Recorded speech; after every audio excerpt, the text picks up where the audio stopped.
Hi ka-health buddy, alam mo bang may simpleng bagay sa kusina mo na kayang tumulong sa kalusugan mo?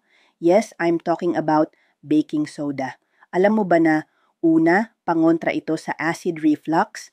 Kapag masyado kang busog o nagka-hyperacidity ka, isang kutsarita ng baking soda sa isang basong tubig, pwede mong inumin para maibsan ang pananakit ng tiyan. Pangalawa, nakakatulong ito sa bad breath at oral health. Gamitin mo lang ito bilang mouthwash. Lagay sa baso ng tubig, gargle, at wow, fresh! Pangatlo, natural deodorant ito. Kung sensitive ka sa mga commercial products, subukan mo ang baking soda. I-apply lang sa kilikili. Pang-apat, skin remedy ito sa insect bites at rashes. Ihalo sa tubig, gawing paste, tapos i-apply sa makating bahagi, nakaka-relieve talaga.